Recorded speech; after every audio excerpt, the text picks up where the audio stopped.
distances of shells underwater have also been corrected. Once in the water, the shell can easily exceed the distance equal to about 80 to 100 of its caliber, after which it will lose all killing power. So you'll be able to shoot things through the water now, which would be cool. The damage model of smoke funnels has been fixed. They're harder to disable now, from 2 to 3 hits by AP shells of their class, and from 1 to 2 HE shells. The drop in the maximum ship speed when smoke funnels are damaged or destroyed has been reduced, so you won't be able to just knock out the smoke funnels to stop a vehicle, or at least significantly reduce its maneuverability. Now, the Uss Atlanta, the hull and deck armoring has been fixed. Overhead anti-splinter armor plates are now located all at the sides. Nice. The MBK PR-186, the 186 MK-85, the 161, the 161 from 43 and 44. The location of the crew in the compartments and artillery mounts has been fixed to avoid the situation with the last survivor when all compartments are destroyed but boat stays afloat. Thank God, because those things are incredibly hard to kill, and now it's a little bit easier. The USS Baltimore, the number of crew has been changed. It's been increased to 1,560. The thicknesses and shapes of the armor belts have been corrected. The armor of the battle bridge, the armor of the hull, and the upper deck have been added. Armor elevators for the main caliber cannons have also been fixed. A fuel tank has been added in the area of the stern ammo stowages, and the armor classification of internal armor belts has been changed from external to internal. Hopefully this means it won't be popped as easy.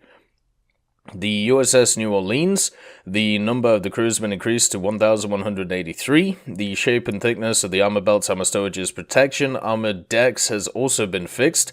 Added anti-splinter armor on the sides. Armor shields for 20mm Oerlikons have also been added. Armor materials have been fixed.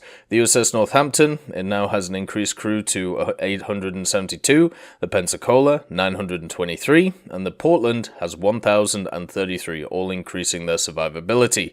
The Acoma, the ship's armor and main caliber cannons have been fixed. Speed increased to 21.91 knots, and the number of the crew has been reduced to 820. The internal modules of the Shimakaze have been totally reworked in accordance to material from the Yasukuni Shine Kakao or Kaiko library. Well, that's cool. The Class J, Class K, and Class N, the Chapayev, and also the Zalesnyakov, the list in sharp turns has been reduced. Well, that's also pretty cool, so they don't look like they're about to capsize. The Hawkins issue with self-destroying torpedo launchers has been solved. Wait, how does that happen? How does a vehicle have self-destroying anything? Oh, that's wonderful. Anyway, at least it's been fixed. The Leipzig, Nuremberg, Admiral Hipper, Grafspy, Krasnikov Katz, Chapayev, and Sverdlov, the splits between armor elements have been removed, and then the Setsu, the armoring has been fixed. Thickness of the bow and stern armor belts, the lower part of the main armor belt, sides of the side turrets, upper part of the barbette of the bow and stern turrets, roof of armored cabins, armored deck, and the stern area have been improved. So basically they've changed all of the armor on it. The tone armoring has also been fixed. The shape of the armor of the steering system, the thickness of the side armor of the ammo magazines, and the shape of the armored bulkhead have been changed. And then the polar, targeting issue of the 13.2mm MGs has been fixed. Good. The Class J, armor shields for the 20mm cannons at the stern have been added, so a little bit more survivability for them. The Kirov, a bug with lack of the subcaliber magazine has been fixed. Good. And then the Helgoland, a bug with the destruction of the ammunition magazine when not hit and no destruction when hit has been fixed. So now the Helgoland will be easier to kill if you can pen it. They've changed a bunch of the naval visual models as well, such as the Makuma. A cable support strut has been added to the third main caliber turret, and also for the Makuma, Mogami, and Suzuya, the display of the linoleum baseboard slats on the deck has been fixed. The Kako also gets a change. The animation of the flag has been fixed. Wrong location of some objects on the deck of the destroyed ship model has also been fixed. And for the Polar, incorrect ship drafting hangar has also been fixed. The Arbutar 130 mines, which were displayed in the X-ray view in the stock ship state, have been hidden. Good. The MPK Project 12412, The position of torpedo tubes by displaying the ship at a distance has been fixed. The Porter class, the missing deck on superstructures, has been fixed. I mean, that's a pretty big miss, but luckily it's been fixed. The Fairmile D, the issues with the displaying of the shell bag of the Orlik and autocannon have been fixed. The BMO, problem with the superstructure disappearing at long range, has been fixed. Good. The MPK Project 12412 once again, disappearing of the RGB-12 rocket bomb models on the ship have been fixed. What is with all this stuff just disappearing? Setsu, the incorrect location of torpedo tubes has been corrected. The MS-53, position of the aft superstructure on the undamaged model has been corrected. The Udachi, incorrect displaying of the superstructure has also been fixed. The Freccia P493, the Regia Marina flag, has been replaced with the post-war Marine Militaire flag. That makes sense since it is a post-war vehicle. The Garland, the ship's emblem and missing cranes have been added. Markings of the removed stern turret on the deck have been added, and the shield from the 76mm cannon has also been removed. So that's nice as well. The turbine, ship's name on life rings, has been fixed. Oh, attention to detail, don't you love it? On the Bartolomeo Colleoni, the Trento, the Raimondo Montecuccoli, the Zara and the Pola, the dial from the 100mm cannons has been removed. On the Von der Tann, extraction animation of shells at the stern turret has been added. That's really cool. The Type 1939 T-31, maximum elevation angle of the main caliber turret has been changed from 30 to 70. That's a big buff actually to it when it comes to being able to try and deal with aircraft. The Southampton, the form of the main caliber turrets has been fixed. The Helena, radar model has been fixed. The Hyuga, incorrect layout of torpedo tubes has been fixed, and the Class J, the ready-use ammo for the aft turret displayed in the X-ray view, has been moved to the boxes. The HBM Tiger II as well, location of the aft ammunition has also been fixed. And also, the Clemson DD-213, multiple respawns similar to in reserve vessels, has also been fixed. So as you can see, a ton of naval changes as usual. A large change happened in the economy and research parts as well, and this is probably one of the biggest meta-shifting things that has happened in areas of aerialistic for quite a long time. So the aircraft class Attacker has been renamed to Strike Aircraft and extended with the addition of a large number of vehicles. The definition of Attacker was mainly used by the Soviet and American aircraft construction schools, but within the game the vehicles of these class get a number of advantages in comparison to strike fighters: increased rewards for destroying ground and surface targets, reduced reloading time of the suspended weaponry in AB, separated from fighter respawn scores multiplier in ground RB, even if it is close to them in nature. List of aircraft moved to the strike aircraft class due to their combined characteristics, armament and primary target type in combat, and they list all of them, and there is an absolute ton. Some of the highlights are obviously the Harriers, the F-84s, the FJ-4Bs, the BF-110s, some of the ME-262s such as the Pulkerstora and the U-1, the HE-219 as well, the Beaufighters and the Mosquitoes. This pretty much means that now there's a ton of vehicles that before didn't get air spawns, now get air spawns in aerialistic, which is something they haven't talked about here. So this is the big shift in the meta, basically. This is going to change a lot of how you play a ton of these vehicles, and, if you don't believe me, go and have a look at the F-84s before this change. A lot of them, if they spawned in the air, they would have a pretty good time being able to build up speed quickly, being able to dominate the battlefield. If they spawned on the ground, they would have a rough time because they wouldn't be able to get up to speed in time. Stuff like the Q5 early and the Q5A are really going to benefit from this change, but I am a little bit worried about certain vehicles on the list, such as the Yak-38s, but mainly the Harriers being able to get across the battlefield incredibly quickly, and also the Jaguar GR1 being able to do the same thing. A lot of these strike aircraft can also be used as very good fighters, and that is going to be an issue, and hopefully at some point in the future, when all the stats come in and everything like that, some of these things will be changed and so on and so forth. One of the nice things as well is this should also change some of the dailies which have been going around when it comes to ground striking and things like that. It should make them a little bit easier. So overall, this is just a huge change for air realistic and also ground realistic. We'll have to see how it plays out. And also, in case to avoid confusion, the strike fighter type has been removed from the fighter class. Also, the Roycat M1D has been moved to the Subtree of South Africa. Makes sense, it's a South African vehicle. The T-55E1, they actually lowered the BR from 4.7 to 4.3, so this thing obviously didn't come out with a storm. It's been probably getting beaten up a little bit, doesn't have great survivability, and also at the same time, you know, it's limited when it comes to its turrets. The SDKFC 2344 though, that one's been doing good. That thing's BR's been raised from 3.0 to 3.7, and also ranked from 2 to 3. We talked about this in the data mine, so I'm not going to go over these changes in detail here and my thoughts about them. The AMX 13 hot, 8.3 to 8.0. The Rakuten Jagdpanzer 2 hot, 8.3 to 8.0 as well. The PGO2 and the Spaviero are now going to be available for GE.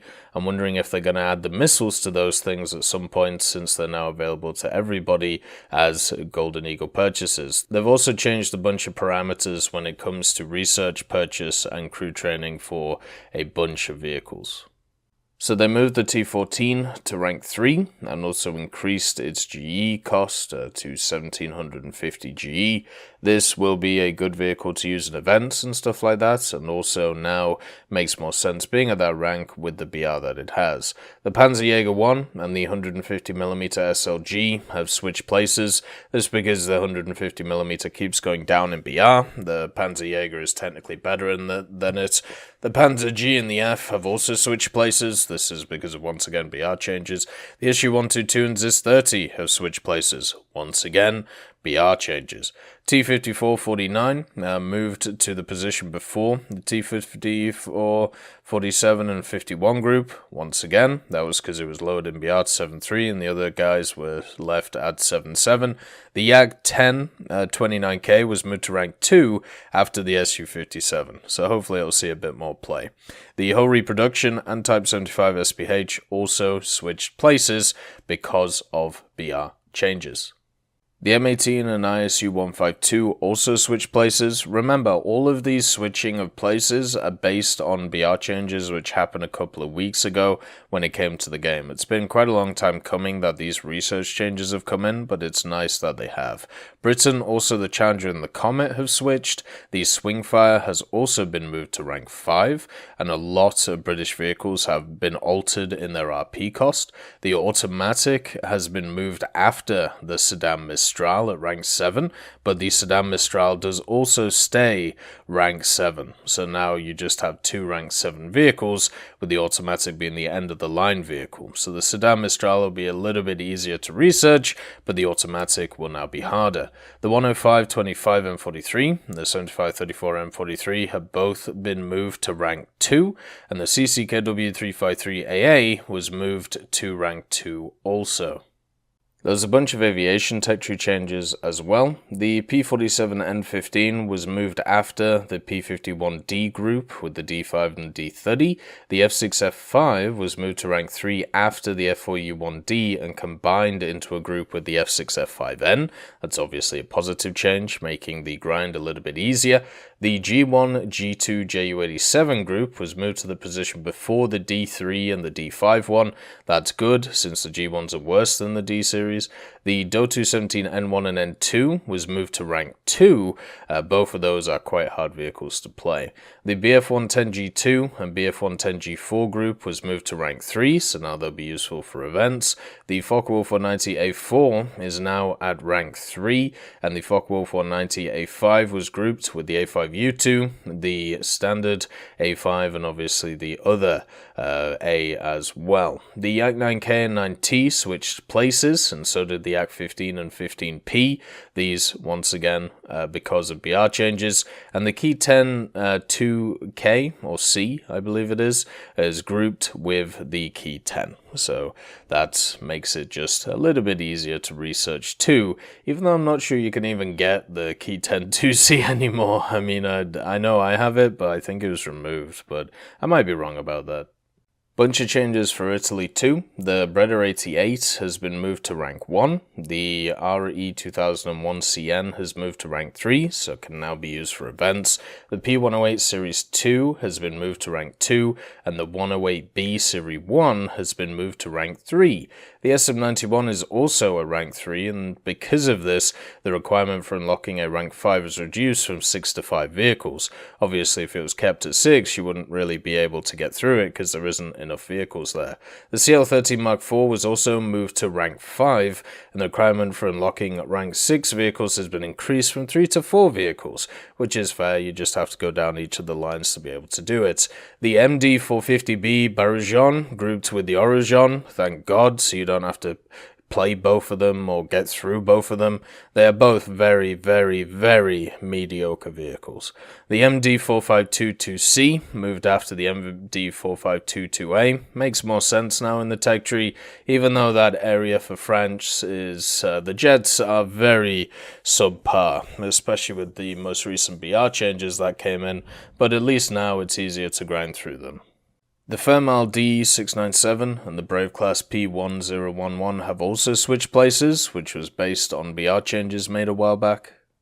The Roycat 105 and the Mark 1D, the standard camouflages have been fixed, and also a new tricolour stone camouflage has been added and is available for purchase for Golden Eagles. Basically the same camouflage that you see on all of the new South African vehicles.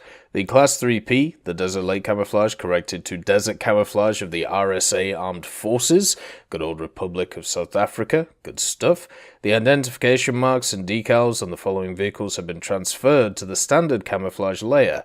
Previously issued decals remained available only to those who purchased the vehicles before the release of Update Ixwa Strike. So the PGO2, the Haida, the Benian, the Cowl, and the Stronyi now all have them embedded in their camouflages, and therefore you can't use the decals anywhere else, or at least if you buy them now. The previously issued decals, which were transferred in past updates to the layer of the standard camouflage, remained available only to those who purchased the vehicles before the release of the update Ixwa Strike, so the SU-76M, the T3, the Grant 1, KV-220, Comet 1, Iron Duke 4, and T5, IS-2 Revenge, so the same thing goes for them. The late single color camouflage has been added for the following Japanese vehicles: the M24, the M4A376W, the M41A1, and the M42. I'm going to have a look at that one because their standard camouflage ain't too great. The new decorations for the Blue Water and Coastal Fleet have been added. They're available for completing tasks and also for Golden Eagles. We had a look at some of them on the dev server. Make sure to check them out. They are pretty cool. They've also changed how medals and decorations in the player's card will be shown in the form of insignia for those awards where it was provided. So I do like the changes they've made. I do think when it comes to the stripes, they should make them a little bit thinner and just a little bit smaller because they look a bit chunky right now. But apart from that, it does look pretty cool. They've changed some interface stuff as well, so the setting options of aerobatic smokes have been moved from aircraft combat settings to the test flight window and also the respawn window of the multiplayer gaming sessions. At least for me, since I have like the tricolor stuff, it looks a little bit clunky because there's 4 options now where before there would be 0 or there would just be 1 in air battle settings, but my guess is this just makes it easier to be able to change them, especially now that they're looking to bring in more smokes, such as the crop duster stuff, and also the lawnmower stuff that we saw on the dev server. A loading screen filter has been added to the main setting options, which allows you to exclude unwanted loading screens from the rotation, available with premium account. The filter will be applied only after logging into the game with a personal account and doesn't affect the initial screen in the login window. This would be seen as a perk that is cool to give premium users, because this doesn't give a gameplay advantage, it doesn't do anything like that. It just means that people get a little bit more choice and variation in what they want to see, and I think that is great. In the pop-up info card for shells for ground and naval vehicles, an animated tip has been added, explaining the type of impact and the given shell on the targets. This feature will appear in the game in one of the upcoming minor updates. It is now in the game. It's implemented. It looks really cool. I would say that it looks awesome. I'm glad that they put it in. It's a nice little tidbit, and all of the small changes are always the best when it comes to War Thunder. They also added in some new game mechanics, such as a preset nuclear weapon-carrying aircraft, which was added to RB tank battles. When a player spawns in such an aircraft, an air raid signal is triggered at the capture points, and the bomb can only be dropped on the battlefield part of the map, where ground vehicles on the player are moving, so the enemy team will have a chance to intercept. After the successful bomb drop and detonation, the team scores an instant victory. After nuclear weapon carriers are available for respawn for all players if they accumulate enough respawn score, 3,000 regardless of the game session BR, number of respawns on other aircraft and successful scouting, and are divided by rank the game session. So you can get the Tu-4 or B-29 at 67 to 77, the IL-28 or the Canberra B Mark 6 at 80 to 90, or 93 plus is the Su-7 BKL or the Jaguar. So pretty much you now have nukes in RB, and they are incredibly hard to get, but they do add a pretty interesting gameplay mechanic and do reward people for playing extremely well. I think overall this is good. The icon of the scouted player in Ground RB has been replaced from the hit marker to a unique icon, and the unique icon is like an eye. I'm still getting used to it. I would rather it was a little bit less garish. I would prefer like a plus sign or a dot or something, but I suppose the eye makes it very easy to see where people are, so I'm overall okay with it. I just wish the design was a little bit more simple. For the players in aircraft and the ground and naval realistic battle modes, a marker has been added in the battle game space for the radio command attention to the map. Oh, that's cool. So you can basically just see where people are marking. And critical damage activity timer has been separated by difficulty level, and instead of 90 seconds is now 75 in AB, 120 in RB, and 150 in SB. So this pretty much affects when you get assists, when you get kills, and all of that stuff. And I would prefer it if you just got a crit on a vehicle, you were guaranteed an assist or a kill, but I don't know, we don't live in that world yet, I suppose. They've also changed the mechanics behind counting serious damage in the aircraft's destruction scoring system, and now at the end of the timer, serious damage will not be reset, but will remain on the target until it will be destroyed, or repaired at the airfield, but will have lowest priority among all types of damage. So the priority now as follows: active critical damage, active serious damage, active simple damage, expired critical damage, and expired serious damage. Well, fair enough. I mean, the main thing for me is, does it give me an assist or does it give me a kill? That's all it matters to me. The historical and semi-historical content display options in the battle have been combined into one, except fictional. The historical validity labels of the items remain unchanged and still include 3 separate ones: historical, semi-historical, and fictional. It is recommended to go to the appearance settings and make sure that you have selected the desired settings. So there you go. They've just changed how the different camouflages are displayed. They've also introduced some new graphical stuff, so the effects of hits from all shells on hard surfaces, metal, soil, sand, and concrete have been improved. They do look really nice, I gotta say. The radius of the blast wave on firing effects has been increased and the saturation has been reduced. The buoy model has been replaced by a barrel in the ship's hangar. Fair enough. The glow of the flame effects has also been improved. So not as many improvements as updates that we've had before, but the shell effects do look really lovely. They revamped sounds a lot, and I would say overall they are positive. The new sound design for all aircraft weaponry has been created, and also new sound design for anti-aircraft guns on aircraft locations has been created. New sounds for bursting anti-aircraft gun shells in the air has also been created. They made some new explosion sounds to support the new visual effects of shells hitting different surfaces, so the metal, ground, sand and concrete, etc. The bombs of different masses have different explosion sounds. They're divided into 3 groups: small, medium, and also large. The nature of the explosion sounds and gunshots depend not only on the distance of the sound source to the listener, but also on the height of the listener above the ground and water surface. That's pretty cool. The functionality of the radio chat volume and speech and FMV volume has been changed in the audio volume settings. Radio chat volume is now responsible only for the volume of the radio messages to the team. Speech and FMV volume is responsible for all of the voice messages. Awesome. That is great. Just means that you can move them around a little bit more and have a little bit more precise audio that you want. A mechanism for limiting the use of custom sound modifications has been implemented for the tournament battles. When attempting to participate in a tournament by using custom sound mods, you will see a dialog box with the message, "Sound mods are prohibited in the selected game mode. To turn off mods, you need to restart the game." Restart the game? Well, there you go. Good old tournaments, once again needing to be more having higher integrity. Now that money is actually involved, now we're going to see a lot more of this stuff. T-34 engines now have the authentic sound of the original tank's diesel. Cool. Leopard 1 tanks have their own engine sound added, and some ground vehicle engine sounds have been made to a more historically correct version. Good stuff indeed. There was also some VR changes as well, so now you can toggle the VR mode in the section graphic from the game settings in the hangar. To apply any changes, players need to restart the game.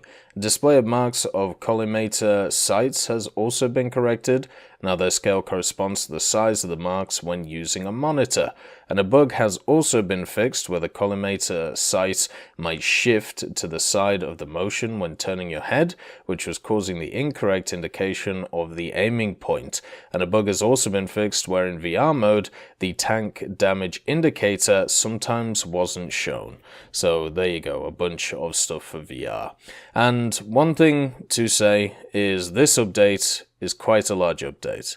There's a lot of stuff in it. We've covered the majority of it here, just to give you pretty much an overall look at what update Ixwa Strike is. And that's without even talking about the ground vehicles, the aviation, any of that stuff when they comes to their specific vehicles. We're not going to cover the changelogs that have also happened in this video. I'll leave that to a future on when we can go over them. But anyway, I hope you all have a wonderful day, and I'll see you next time. I'd just like to thank Teddy, John Ryman, Universe, Conte Baraka, Trigger Hippie, Eugens Terry, Ambrosius McClellan, Daniel Stanton, Martinez, B. Young, Hosest Kishot, Hans, Bareen, and Samuel Schlick for supporting the channel.